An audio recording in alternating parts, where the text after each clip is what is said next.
Pansin mo ba? Sa Pilipinas, maraming Chinese na nagsimula lang sa maliit na store. Pero after ilang taon, biglang may sariling grocery.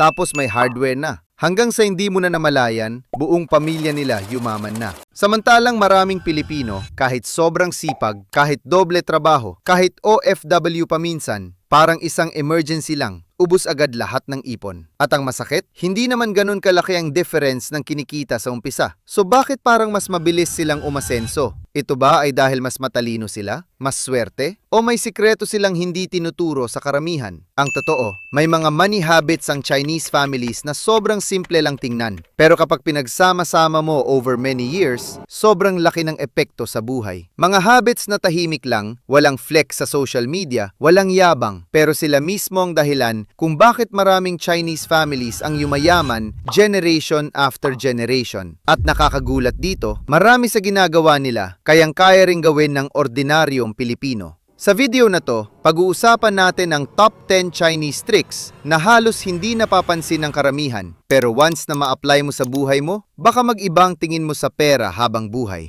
Trick number 10. Ang totoong mayaman, hindi mukhang mayaman. Sa Pilipinas, parang normal na ang pa-flex culture. Bagong sweldo, post agad ng milk tea. Bagong sapatos, story agad sa Facebook. Nakabili ng iPhone hulugan, kailangan alam ng lahat. At minsan, kahit baon sa utang, basta mukhang successful sa social media, okay lang. Masakit man pakinggan, pero maraming Pilipino ang mas inuuna ang imahe kaysa tunay na financial stability. Pero alam mo ba kung bakit maraming mayayaman, lalo na mga Chinese businessmen, sobrang simple manamit? Yung iba nakatsinelas lang sa palengke, pero sila pala may-ari ng buong building. Habang yung iba naka-designer clothes, pero hindi makatulog dahil sa utang. At dito pumapasok ang isang malaking aral. Ang tunay na mayaman, hindi kailangang magmukhang mayaman. Trick number 9.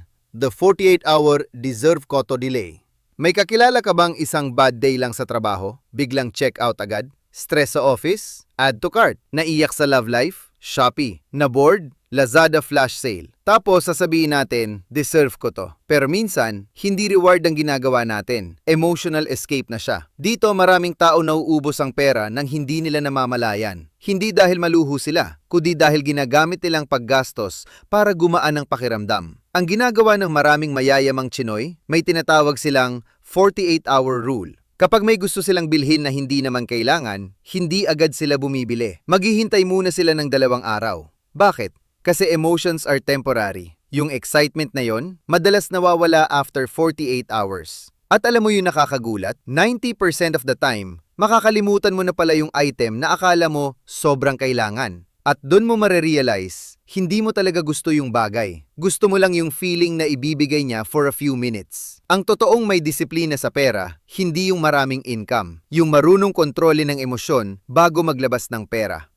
Trick number 8. Killing bad debt and avoiding the trap. Ito ang isa sa pinakamabilis na sumisira ng future ng tao, ang bad debt.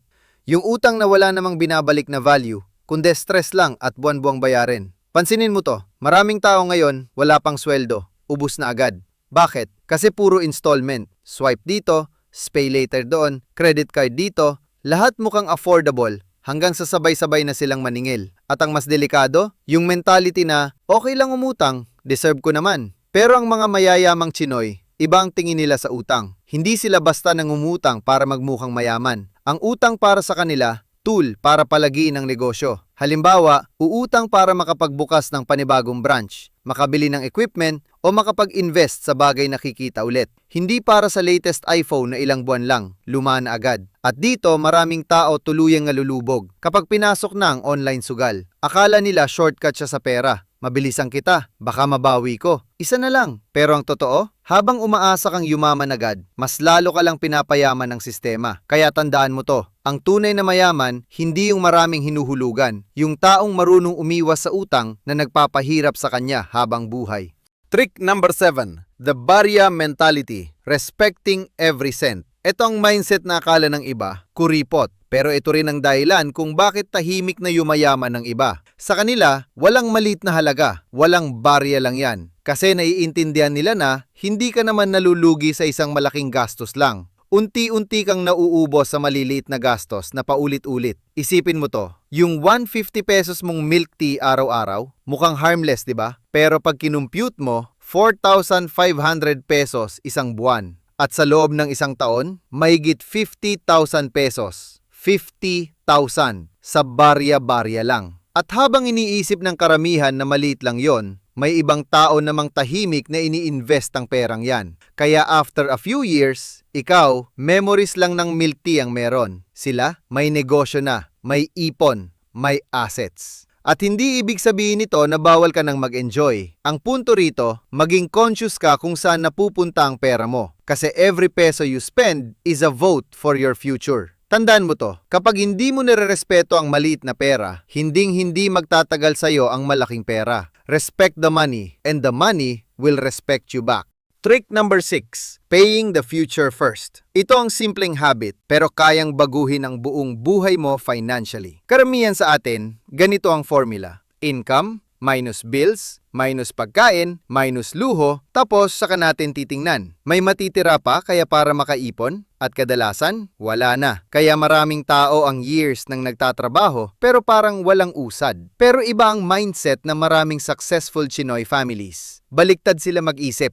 Ang formula nila, income minus ipon equals gastos. Ibig sabihin, pagpasok pa lang ang pera, unang binabayaran nila ang future nila. Hindi Netflix, hindi bagong sapatos, hindi online shopping, kundi savings, investments, business fund. Bago pa sila magbayad ng kuryente o maggrocery, may nakatabi na para sa future. At kung walang matira para sa luho, di walang luho. Ganun kasimple. Kasi naiintindihan nila na, hindi ka yayaman sa dami ng kinikita mo. Yayaman ka sa dami ng perang kaya mong hindi galawin. At ang masakit na katotohanan, kapag hindi mo inuuna ang future mo, uubusin ng present version mo lahat ng pera mo. Kaya tandaan mo to, every payday may dalawang taong naghihintay sa pera mo. Ikaw ngayon at yung future version mo. Ang tanong, sino ang mas pinapakain mo? Trick number 5.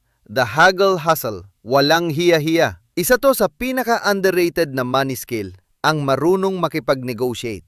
Sa Pilipinas, maraming tao nahihiyang tumawad. Bakit? Kasi baka isipin daw, walang pera, kuripot, napakabarat naman. Kaya kahit mahal, sige lang, bayad agad. Pero alam mo yung nakakagulat, yung mga totoong mayayaman, sila pa madalas ang pinakamagaling tumawad. Maraming Chinese businessmen, kahit milyonaryo o bilyonaryo na, nakikipag-negotiate pa rin sa suppliers para makamura kahit konti. Hindi dahil gipit sila, kundi dahil naiintindihan nila ang value ng bawat piso. Kasi ang perang na-save mo, pera mo pa rin yon. At ang maliliit na discounts, kapag paulit-ulit sa loob ng maraming taon, lumalaki rin. Habang ang ibang tao, ginagamit ang pera para magmukhang mayaman, ang tunay na mayaman, hinahanap kung paano mapapalago ang pera nila. At tandaan mo to, hindi nakakabawas ng pagkatao ang pagiging wais sa pera. Mas nakakahiya yung ubus lagi ang sweldo dahil lang ayaw mong matawag na barat. Kaya next time na may chance makatawad ng maayos at may respeto, subukan mo, i-drop mo ang pride mo at i-save mo ang pera mo.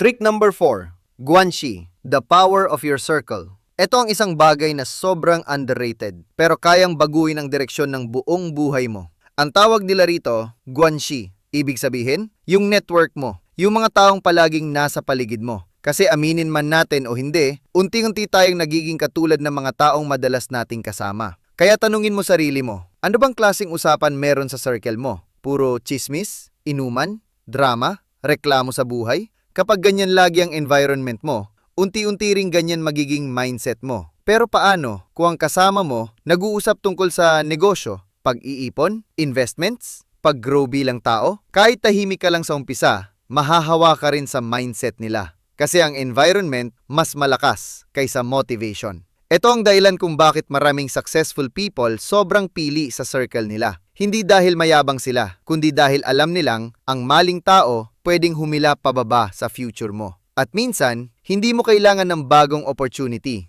Kailangan mo lang ng bagong paligid. Tandaan mo to, kapag puro tamad ang nasa paligid mo, magiging normal sa iyo ang pagiging tamad. Pero kapag puro pursigido ang kasama mo, mahihiya kang manatiling stagnant. Tell me who your friends are, and I'll tell you your future. Trick number 3, generational thinking. Ito ang difference ng taong gusto lang gumaan ng buhay kumpara sa taong gustong baguhin ang future ng buong pamilya nila. Maraming Pinoy ang napipilitang mabuhay sa mindset na isang kahig, isang tuka. At minsan, kapag may extra money, biglang nagiging one-day millionaire. Pagdating ng ika-13 month pay, shopping agad, travel agad, bagong gadget agad. Parang reward sa lahat ng pagod. At walang masama roon. Deserve naman talaga nating sumaya. Pero ang problema, kapag lahat ng pera mo pang present lang, walang natitira para sa future. Samantalang maraming Chinese families, ibang mindset nila. Kapag nagtayo sila ng negosyo, hindi lang para yumaman sila ngayon. Iniisip nila, paano makikinabang ang mga anak ko? Paano magiging mas madali ang buhay ng mga apo ko? Habang ang karamihan iniisip ang next weekend, sila iniisip ang next generation. Kaya maraming mayayamang pamilya ang tumatagal ng dekada. Kasi hindi lang sila nagpapasa ng pera, nagpapasa sila ng disiplina, negosyo at mindset. At dito maraming tao nahihirap ang umangat. Short term tayo mag-isip, gusto natin instant result, instant sarap, instant reward. Pero ang totoong wealth, mabagal buuin. Minsan, hindi nga ikaw ang unang makikinabang. Pero balang araw, yung magiging anak o apo mo ang magsasabing, mas madali ang buhay namin kasi nagsakripisyo ang pamilya namin noon. At yon ang tunay na yaman. Hindi lang pera para sa ngayon, kundi foundation para sa mga susunod pa.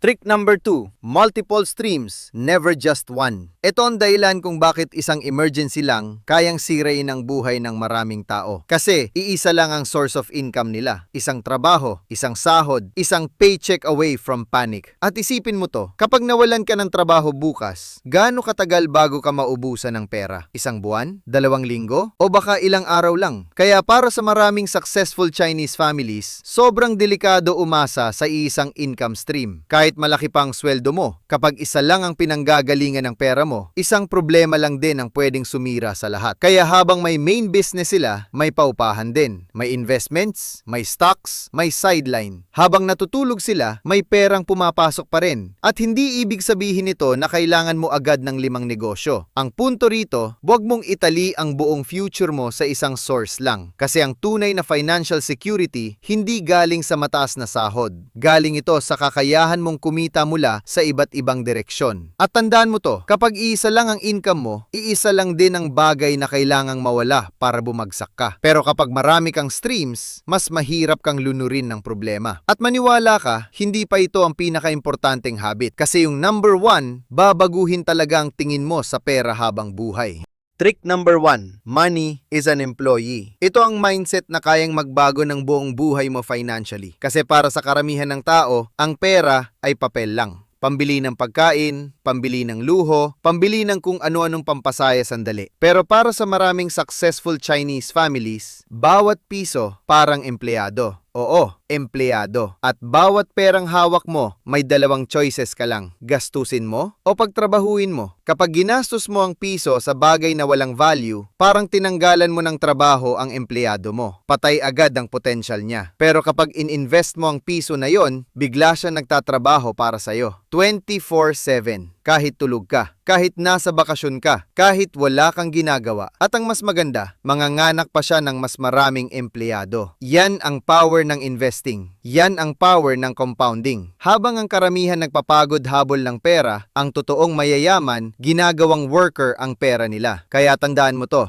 hindi habang buhay dapat ikaw ang nagtatrabaho para sa pera. Darating ang point na dapat pera na ang nagtatrabaho para sa'yo. At yon ang totoong goal ng financial freedom. Hindi para magmukhang mayaman, kundi para magkaroon ng oras, peace of mind at control sa buhay mo. So ngayon, alam mo na ang ilan sa mga sekreto at money habits na ginagamit ng maraming successful Chinese families. Pero ikaw naman ang tanungin ko, may kilala ka bang Chinese na may naturo sa'yo tungkol sa pera o negosyo na hindi natin naisama dito? I-comment mo sa baba, baka yung experience mo makatulong din para mas maraming taong matutong humawak ng pera ng mas matalino. At ngayon, ikaw naman ang tanungin ko, sa lahat ng habits na napag-usapan natin, ano yung pinakakailangan mong simulan today Pag-iwas sa impulse buying? Pag-iipon muna bago gastos? O pagputol sa bad spending habits? Comment mo sa baba. Gusto ko malaman kung alin talaga ang tumama sa'yo. At baka yung ishare mong experience, makatulong din sa ibang taong gusto ng makahon financially. Kasi, tandaan mo, hindi naman kailangang biglaan ang pagyaman. Minsan, isang tamang habit lang na inuulit araw-araw, kayang baguhin ang buong future mo. So if you learned something from this video, hit like, subscribe,